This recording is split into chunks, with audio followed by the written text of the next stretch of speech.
Hey guys, tidak terasa ya series Moon Knight akan rilis beberapa jam lagi. Moon Knight rilis di 30 Maret 2022 dan akan berjumlah 6 episode saja. Sudah lebih dari setahun Marvel Studios memperluas universe mereka ke layar yang jauh lebih kecil lewat series WandaVision yang sangat sukses besar. Setelah itu setiap seriesnya selalu berhasil menggait penonton yang tidak mau ketinggalan kontinuitas cerita mereka. Moon Knight juga sama guys, kejadian di dalam series ini akan berhubungan langsung dengan Marvel Cinematic Universe dan karir superhero-nya yang akan jauh lebih panjang lagi, dan series ini adalah semacam origin story untuk perjalanan superhero-nya. Buat kalian semuanya yang belum terlalu mengenal karakter Moon Knight dan males untuk baca komiknya, tenang, series ataupun film MCU tidak pernah mengharuskan kalian membaca komiknya guys. Karena banyak juga kejadian di film ataupun series dibuat berbeda dengan komik mengikuti perkembangan zaman. Kalian juga akan dijelaskan bagaimana origin story dari Moon Knight secara sinematik dan lebih jelas lagi tentunya. So, untuk menyegarkan ingatan dan juga modal kalian dalam menyaksikan Moon Knight yang tinggal beberapa jam lagi ini, Daily Screen akan merangkum origin karakter ini dan membuat kalian lebih mengenal karakter satu ini guys. Series Moon Knight disutradarai langsung oleh Muhammad Diab dan dibintangi oleh Oscar Isaac sebagai karakter utamanya yaitu Moon Knight. Moon Knight ini adalah pahlawan super dengan gangguan identitas disosiatif dan hubungan psikisnya dengan dewa Mesir Khonsu yang menghasilkan 4 kepribadian berbeda selain karakter berkostumnya. Series Moon Knight tidak lagi berada di bayang-bayang The Blip-nya Thanos. Kali ini, Moon Knight berdiri sendiri dengan kisahnya yang jauh lebih penting dan Marvel Studios tampaknya perlahan meninggalkan masa lalu di Avengers Endgame. Series Moon Knight dimulai dengan seorang pekerja toko merchandise di sebuah museum di London bernama Stephen Grant yang sudah curiga dengan tubuhnya sendiri. Stephen Grant di sini merasa ada yang menguasai dirinya. Ia ini selalu bermimpi aneh terasa nyata, namun ketika bangun ia selalu ada di atas ranjangnya saja. Setelah sekian lama barulah ia merasa ini sangat aneh. Nah, sejak saat itu Stephen Grant mencari tahu penyebab tubuhnya jadi aneh ini guys. Dan kalian akan terkejut bahwa Stephen Grant tidak sendirian di dalam tubuhnya sendiri. Ternyata ada banyak kepribadian lain dan yang paling menonjol adalah kepribadian yang bernama Mark Spector yang membuat perjanjian dengan Dewa Khonsu dan harus menyelesaikan misi tertentu agar ia bisa memiliki tubuhnya lagi. Sesuai dengan wawancara, sutradara dari Moon Knight mengatakan bahwa ia akan membawa unsur horor ke MCU. Mereka akan membawa monster-monster Mesir mengerikan ke layar kaca kalian semuanya guys.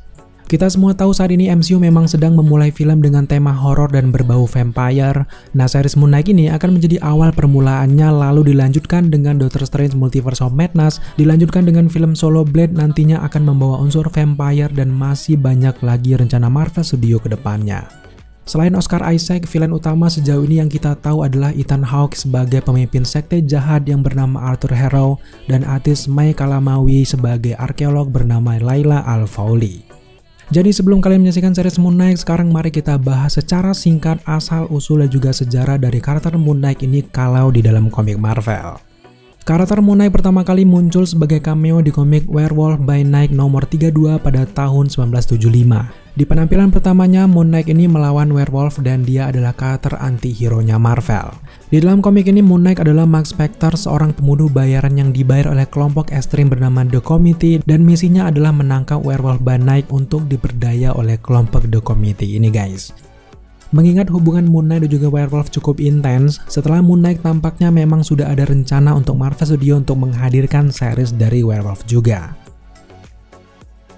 Mark Spector adalah pembunuh bayaran yang sangat ahli, bahkan dia adalah mantan CIA yang terkenal profesional untuk setiap tugasnya. Setelah kemunculan pertamanya, karir Moon Knight di komik Marvel makin cemerlang. Ia bahkan sempat team up dengan pahlawan Marvel lain seperti Spider-Man dan juga Daredevil. Yang tadinya ia ini diperkenalkan sebagai penjahat, namun di cerita komik Marvel Spotlight ini, Moon Knight mulai dibawa ke sosok yang jauh lebih heroik lagi. Setelah melalang buana di cerita komik karakter lain, barulah pada tahun 1980 Moon Knight dibuatkan cerita solonya sendiri dan cerita kepribadian Mark Spector dibuat jauh lebih luas lagi dari sebelumnya. Di dalam cerita komik solonya ini, ceritanya menjadi Moon Knight dibuat lebih epik dan masuk akal, di mana Mark Spector hampir mati di gurun pasir Mesir setelah berlawanan dengan musuh bebuyutannya yang bernama Raoul Busman. Mark Spector menolong seorang arkeolog yang hendak mereka rampok, namun Mark Spector sekarat di makam Khonsu sang dewa bulan, lalu ia diselamatkan oleh dewa Khonsu tersebut dengan beberapa perjanjian tertentu. Setelah sekarat, Mark Spector kemudian bangun dengan tujuan hidup yang baru, lalu menjadi avatarnya dewa Khonsu atau semacam tinju untuk dewa Khonsu yang pendendam itu. Di dalam komik ini, Max Factor juga terbangun dengan sebuah identitas lain seperti Stephen Grant dan juga Jack Loki si super taksi. Kalau di dalam komiknya, Stephen Grant adalah seorang jutawan kaya raya, tapi di versi series ini memang ada perubahan identitas dari seorang Stephen Grant. Bukan kaya raya, tapi di sini ia hanyalah pegawai toko biasa yang kebetulan berhubungan dengan museum Mesir.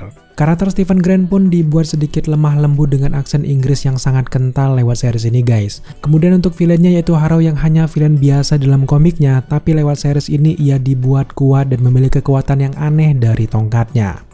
Sementara untuk Layla yang juga diambil dalam komik ini tampaknya menggantikan kekasih dari Max Factor di komik yang bernama Merlin. Kalau dalam komiknya, karakter Merlin adalah seorang arkeolog yang membantu Moon Knight dalam misinya melayani Dewa Khonshu. Namun lewat series ini, Layla lah yang ternyata membantu Max Factor. Moon Knight kerap sekali disamakan dengan Batman kalau di DC, tapi memang kalau kekuatan dewanya dilepas lalu logo bulan sabitnya diganti kelelawar memang sedikit mirip ya guys. Apalagi sosok di balik Moon Knight adalah playboy kaya raya yang juga mirip-mirip dengan Batman. Tapi mirip adalah hal yang wajar dalam karakter superhero, namun Moon Knight dan juga Batman sebenarnya jauh berbeda dari segi kekuatan, cara bagaimana mereka berubah, hingga warna kostumnya. Sebenarnya karakter Moon Knight memiliki jalan cerita yang cukup rumit di dalam komiknya akibat terlalu sering diribut ceritanya di dalam komik dan beberapa kesalahan kontinuitas karakternya. Barulah sekarang Moon Knight menjadi karakter yang cukup menarik perhatian, dan semoga saja lewat seriesnya ini mampu memperkuat identitas Moon Knight lagi dan pastinya tidak akan rumit jika sudah digarap ke versi live actionnya. Identitas di dalam tubuh Moon Knight yang paling sering muncul ada 3 yaitu Max Factor, Stephen Grant, dan juga Jack Loki. 3 karakter itu tentu saja di luar identitas superhero-nya seperti Mr. Knight dan juga Moon Knight ataupun Dewa Khonshu. Kalau melihat dari trailer seriesnya ini, yang menjadi protagonis utama ataupun karakter utama series ini bukanlah Max Factor seperti yang dalam komiknya, melainkan identitas dari Stephen Grant yang lemah ini guys. Mungkin ini adalah langkah tim untuk membuat karakter ini jauh lebih bersahabat untuk anak-anak, karena kalau Mark yang menjadi protagonis utama jelas filmnya akan badass parah. Seperti yang kita harapkan sebenarnya, kita sangat berharap kalau series ini memiliki rating 17 tahun ke atas lah. Tapi ya masih tidak mungkin untuk misi Marvel Studios sekarang dengan payung Disney-nya. Namun dibalik itu semua, Oscar Isaac dan juga tim juga sudah mengonfirmasi langkah Stephen Grant menjadi protagonis utama karena mereka tetap pada jalurnya ingin menonjolkan karakter utama tentang bagaimana rasanya menghadapi krisis kesehatan mental. Itulah cara untuk menghormati karakter Moon Knight dan menyelami sepenuhnya dan mengarahkan keseluruhan cerita di setiap seseorang yang mengalami krisis mental ini dan menjadikan perjalanan ini sebagai penyembuhan dan integrasi pada akhirnya. Setelah season 1 dari Moon Knight berakhir, jelas kita benar-benar berharap ke depan semua kepribadian ini bisa bersahabat dan ke depannya bisa melawan musuh-musuhnya dengan sangat kompak. Tidak lagi ingin berebut kendali atas tubuh utamanya seperti di season pertamanya guys. Kita benar-benar berharap Max Factor dan juga Stephen Grant tentunya akan bersatu di saat-saat genting yang benar-benar dibutuhkan. Yang jelas, series Moon Knight akan membawa penonton menyelami identitas Stephen Grant dan memecahkan berbagai misteri tentang tubuh Stephen Grant yang aneh, lalu menghadapi orang-orang jahat yang ingin merebut anugerah kekuatan dari Dewa Khonshu. Lewat 6 episodenya kita akan menyelami berbagai hal-hal supranatural yang sangat unik. Series Moon Knight ini memiliki kesempatan untuk memimpin MCU ke wilayah baru yang menarik dan terasa berbeda dari puluhan cerita superhero Marvel yang akan datang. Kita nantinya akan mengetahui seperti apa arah baru itu dan seberapa jauh Marvel Studios siap melangkah untuk sesuatu yang lebih menantang ini guys. Oke guys, itulah rangkaian dari Road to Moon Knight. Semoga pembahasan kali ini menyegarkan ingatan kalian semuanya dan harapan kita setelah menyaksikan video ini kalian sudah siap dan mengenal sosok Moon Knight lebih jauh lagi dan akan enjoy menyaksikan seriesnya besok. Terima kasih kalian sudah menyaksikan video ini sampai akhir. Jika kalian suka dengan konten seperti ini, jangan lupa dukung kita dengan cara subscribe, like, komen, dan share. Serta jangan lupa juga untuk nyalakan notifikasi agar kalian mengetahui apabila kita mengupload video setiap harinya. Thank you guys.